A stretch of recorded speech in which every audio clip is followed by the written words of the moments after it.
Baik teman-teman, di sini kami dari kelompok 1 akan mempresentasikan hasil diskusi kami tentang siklus Carnot yang merupakan mata kuliah dari gas dan termodinamika.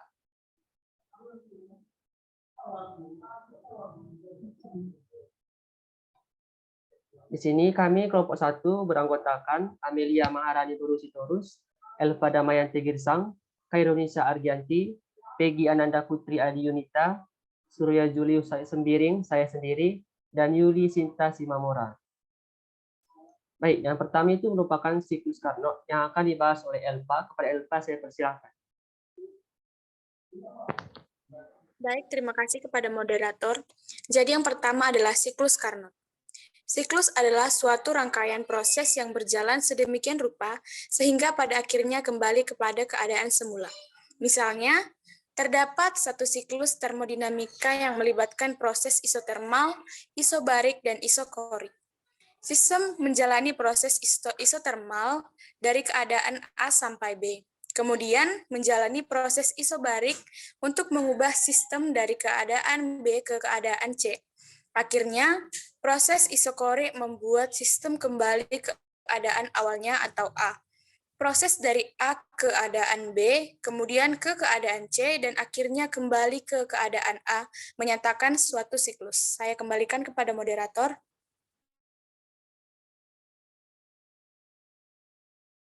Baik, terima kasih untuk presentator pertama. Nah, selanjutnya itu akan dibahas oleh Amelia. Kepada Amelia saya persilahkan. Baik, terima kasih pada moderator. Saya akan melanjutkan. Apabila siklus tersebut berlangsung terus-menerus, kalor yang diberikan dapat diubah menjadi usaha mekanik. Tetapi tidak semua kalor dapat diubah menjadi usaha. Kalor yang dapat diubah menjadi usaha hanya pada bagian yang diarsir saja. Berdasarkan gambar 1 tersebut, besar usaha yang bermanfaat adalah luas daerah AB, CA. Secara sistematis, dapat ditulis seperti berikut. W sama dengan NRT IN V2 per V1 dikurang P V2 dikurang V1. Di mana usaha bernilai positif jika arah proses dalam siklus searah putaran jam dan bernilai negatif jika berlawanan arah putaran jarum jam. Perubahan energi dapat dalam delta U untuk satu siklus sama dengan 0.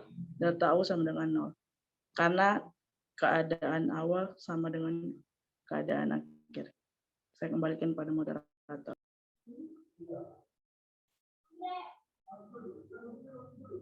Baik, terima kasih kepada Amelia. Untuk slide selanjutnya itu akan dibahas oleh Khairunisa. Kepada Khairunisa saya persilahkan. Baik, terima kasih moderator. Selanjutnya yaitu pada tahun 1824, seorang insinyur berkebangsaan Prancis, Nicolas Leonardi Sandi Carnot, memperkenalkan metode baru untuk meningkatkan efisiensi suatu mesin berdasarkan siklus usaha. Metode efisiensi Sandi Carnot ini selanjutnya dikenal dengan siklus Carnot. Siklus Carnot terdiri atas 4 proses, yaitu 2 proses isotermal dan 2 proses adiabatik. Berdasarkan gambar di samping, dijelaskan siklus Carnot sebagai berikut. Yang pertama, proses AB adalah pemuaian isotermal pada suhu TI. Pada proses ini, sistem menyerap kalor Q1 dari reservoir bersuhu tinggi T1 dan melakukan usaha WAB. Yang kedua, proses BC adalah pemuaian adiabatik. Selama proses ini berlangsung, suhu sistem turun dari T1 menjadi T2 sambil melakukan usaha WBC. Yang ketiga, proses CD adalah pemampatan isotermal pada suhu T2. Pada proses ini, sistem menerima usaha WCD dan melepas kalor Q2 ke reservoir bersuhu rendah T2. Dan yang terakhir, yaitu proses DA, adalah pemanfaatan adiabatik. Selama proses ini, suhu sistem naik dari T2 menjadi T1 akibat menerima usaha WDA. Selanjutnya saya kembalikan kepada moderator.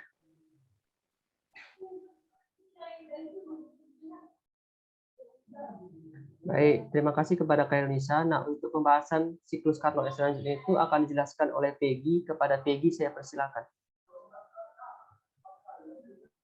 Baik, terima kasih kepada moderator.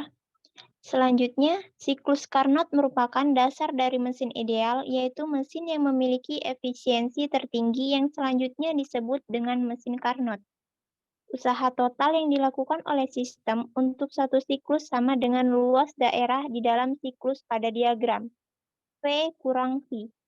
Mengingat selama proses siklus Carnot, sistem menerima kalor Q1 dari reservoir bersuhu tinggi T1 dan melepas kalor Q2 ke reservoir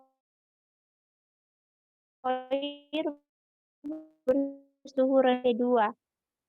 Oleh menurut hukum 1 termodinamika adalah Q sama dengan delta U tambah W. Q1 dikurang Q2 sama dengan 0 tambah W. Maka W sama dengan Q1 kurang Q2. Dalam menilai kinerja suatu mesin, efisiensi merupakan faktor yang penting untuk mesin kalor. Efisiensi mesin bisa dibaca dengan N, ditentukan dari perbandingan usaha yang dilakukan terhadap kalor masukan yang diberikan. Next.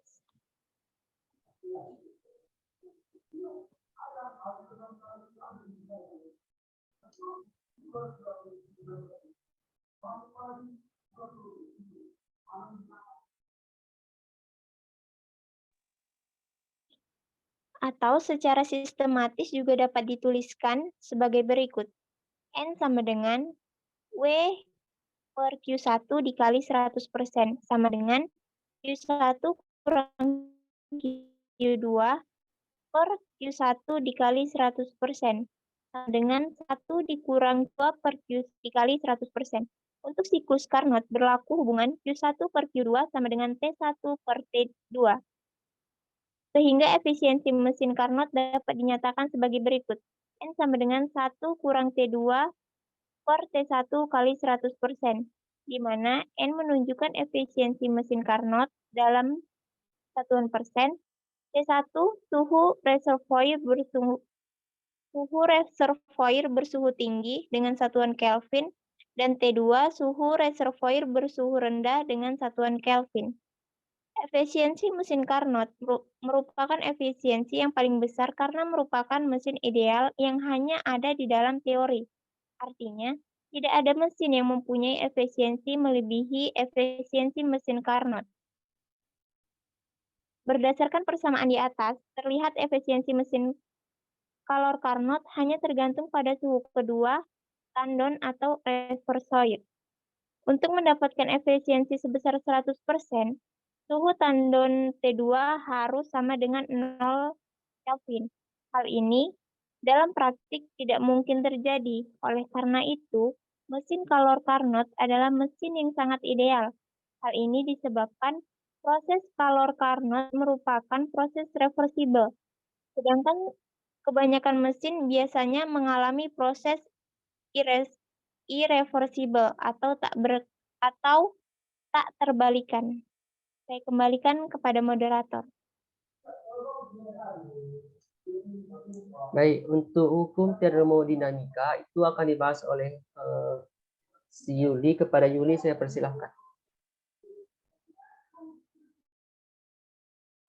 Terima kasih moderator untuk hukum termodinamika. Hukum 1 termodinamika menyatakan bahwa energi adalah kekal, tidak dapat diciptakan dan tidak dapat dimusnahkan. Energi hanya dapat berubah dari satu bentuk ke bentuk lainnya. Berdasarkan teori ini, Anda dapat mengubah energi kalor ke bentuk lain sesuka Anda, asalkan memenuhi hukum kekekalan energi. Namun, kenyataan tidak demikian. Energi tidak dapat diubah sekehendak Anda. Misalnya Anda menjatuhkan sebuah bola besi dari suatu ketinggian tertentu. Pada saat bola besi jatuh, energi potensialnya berubah menjadi energi kinetik.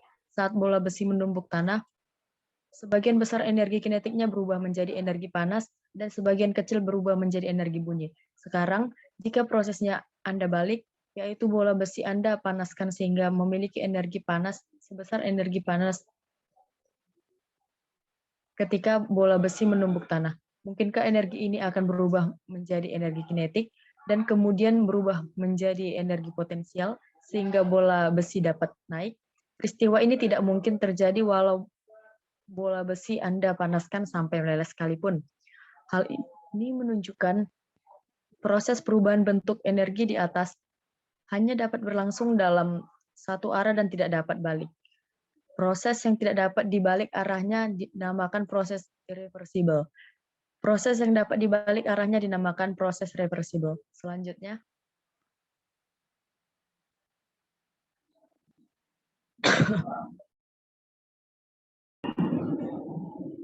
hukum 2 termodinamika menjelaskan 3 rumusan mengenai perpindahan kalor sebagai berikut. Pertama, kalor tidak mungkin berpindah dari sistem bersuhu rendah ke bersuhu tinggi secara spontan. Menurut asas Black, kalor berpindah dari benda bersuhu tinggi ke benda bersuhu lebih rendah. Hal ini sesuai dengan rumusan Clausius bahwa tidaklah mungkin memindahkan kalor dari tandon yang bersuhu rendah ke tandon yang bersuhu lebih tinggi tanpa dilakukan usaha. Yang kedua, tidak ada mesin yang mengubah seluruh kalor yang masuk menjadi usaha. Menurut Kelvin Planck, tidak ada mesin yang bekerja dalam satu siklus dalam mengubah kalor menjadi usaha seluruhnya.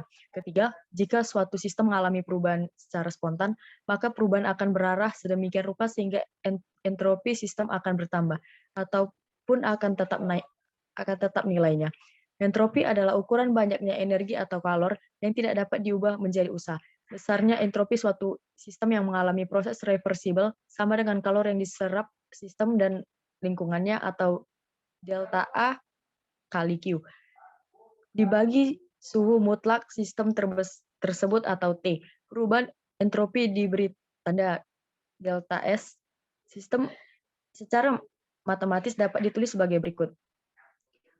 Delta S sama dengan delta Q per T.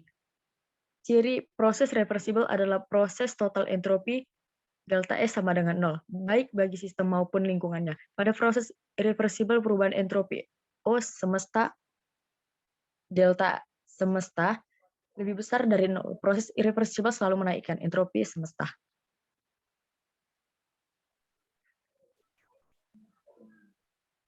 Baik, sekian dari hasil presentasi kami. Jadi untuk kesimpulan dari hukum termodinamika di sini merupakan dalam proses termodinamika kita kenal sebagai kalor, kerja, dan sistem, dan lingkungan.